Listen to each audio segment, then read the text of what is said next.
We all stand at crossroads every single day. Some choices are small, like what to have for breakfast. Others are monumental, shaping our careers, our relationships, and our futures. Making good decisions is a skill. It is not something we are born with. It is something we learn and refine over time. Yet even the most experienced leaders can find themselves stuck. They face invisible barriers that cloud their judgment and push them towards poor outcomes.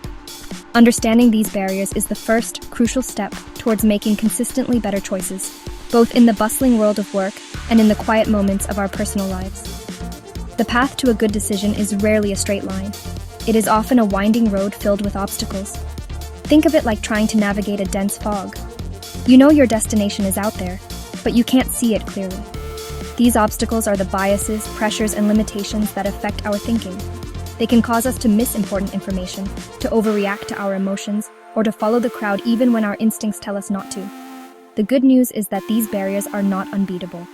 With the right strategies and a bit of self-awareness, we can learn to see through the fog and find our way forward.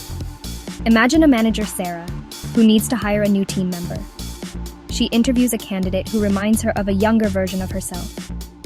This positive feeling makes her overlook some weaknesses in the candidate's CV. This is a common trap. Our feelings can powerfully influence our choices, often without us even realizing it. The goal is not to eliminate emotion from our decisions. That would be impossible and unwise. Instead, the aim is to recognize when our emotions are leading us astray and to build systems that help us make a more balanced and thoughtful choice. This essay is a guide to help you do just that. We will explore the most common barriers that get in our way. We will look at emotional biases, the trap of having too much information, the pressure to conform, and many others. More importantly, we will uncover simple, practical strategies to overcome them. These are not complex theories, but straightforward tools you can start using today. By the end, you will have a clearer understanding of your own decision-making process and feel more confident in your ability to navigate the crossroads you face, no matter how challenging they may seem. The first barrier we often encounter is our own mind. Emotional biases are powerful forces. When we are excited, we might take on too much risk. When we are anxious, we might avoid a great opportunity. For example, an investor feeling euphoric about a rising market might pour money into a risky stock, ignoring warning signs. This is the confirmation bias at play, where we seek out information that confirms what we already feel. We also suffer from cognitive biases, like the sunk cost fallacy, where we continue with a failing project simply because we have already invested so much time and money into it. These mental shortcuts can lead us far from the best path.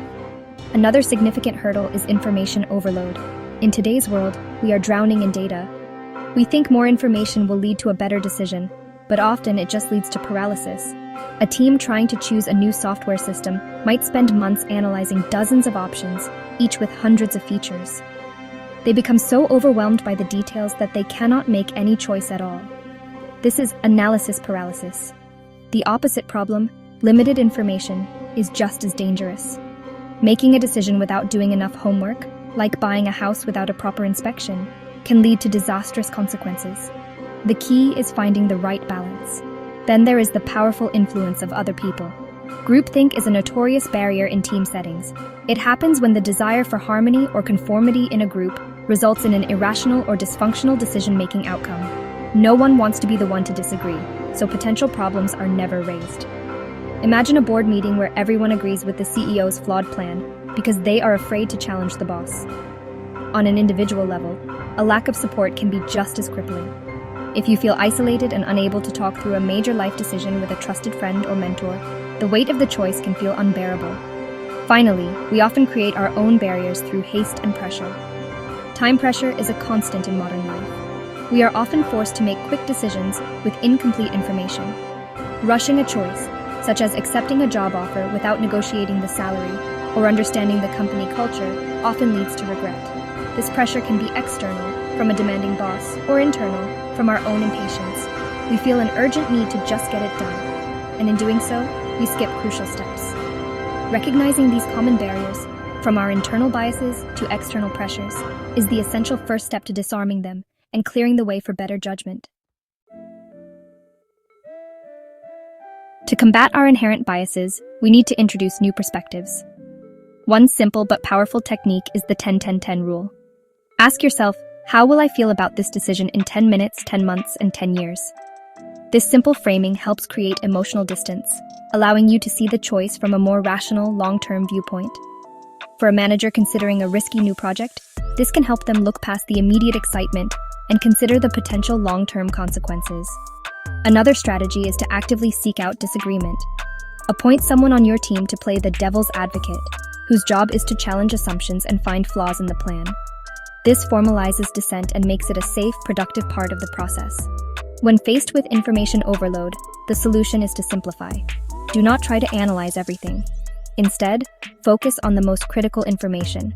Use a simple decision matrix. List your options down one side and your key criteria across the top. Score each option against each criterion. This forces you to identify what truly matters and provides a clear, visual comparison. For the team choosing software, their criteria might be price, ease of use, and customer support. This structured approach cuts through the noise. When you have too little information, the strategy is to test before you commit. Run a small experiment. A company thinking of a major rebrand could first test the new logo on a small segment of its customer base to gather real-world feedback. To break the spell of groupthink, leaders must actively encourage open and honest discussion. Make it a rule that no decision can be made until everyone has had a chance to voice their opinion, especially dissenting ones. One practical tip is to ask people to write down their thoughts anonymously before the discussion begins. This ensures that quieter team members are heard and that opinions are not swayed by the first person who speaks. When you lack personal support, create your own board of advisors. Identify a few people you trust and respect, and make a point of consulting them on important decisions. They can offer invaluable perspectives you might have missed on your own. To counter the urge to rush, build deliberate pauses into your decision-making process. Never make a significant decision on the spot if you can avoid it. Give yourself a cooling-off period, even if it is just overnight. This allows the initial emotional reaction to fade and your more rational mind to engage. For example, when you receive an exciting but demanding proposal, your gut reaction might be to say yes immediately. Instead, reply by saying, "Thank you, that sounds interesting. Let me review it, and I will get back to you tomorrow." This simple pause can be the difference between a wise commitment and a regretful mistake. It gives you the space to think, not just react. At the heart of better decision-making lies emotional intelligence. It is the ability to understand and manage your own emotions, and to recognize and influence the emotions of others. The first pillar of this is self-awareness. This means recognizing your moods and how they affect your thoughts and actions. A simple way to build this is through journaling. At the end of each day, take 5 minutes to write down the key decisions you made and how you were feeling at the time. Over weeks and months, you will start to see patterns. You might notice that you are more likely to make impulsive choices when you are feeling stressed, or more pessimistic when you are tired. This awareness is the first step toward control. Once you are aware of your emotions, you can work on emotional control. This is not about suppressing your feelings, but about managing them so they do not hijack your decisions. A powerful technique for this is the mindful pause. When you feel a strong emotion like anger or anxiety rising, stop what you are doing. Take 3 deep breaths. This simple act creates a small gap between the emotional trigger and your response, giving your rational brain a chance to catch up. For instance, if you receive a critical email, instead of firing back an angry reply, take a mindful pause. Go for a short walk. This allows you to respond thoughtfully rather than reacting defensively, leading to a much better outcome. Empathy, the ability to understand how others are feeling, is another crucial component. Good decisions, especially in a team or family context, require you to consider the impact on others. To build empathy, practice active listening. When someone is speaking, focus entirely on what they are saying, both with their words and their body language. Try to understand their perspective without immediately judging it or formulating your response. A manager who truly listens to an employee's concerns about a new policy is more likely to make a decision that the whole team can support. Learning from feedback, even when it is difficult to hear, is also a powerful way to see the world through another person's eyes. Ultimately, mastering decision-making is a journey of continuous improvement. By understanding the common barriers like emotional biases, groupthink, and information overload, we can begin to dismantle them. By using practical tools like the 10-10-10 rule and decision matrices, we can bring structure and clarity to complex choices.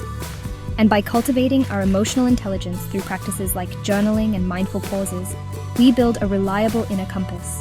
The rewards are immense. Better decisions lead to stronger careers, healthier relationships, and a greater sense of control over our own lives. The key is to start practicing these steps, turning them from abstract ideas into everyday habits.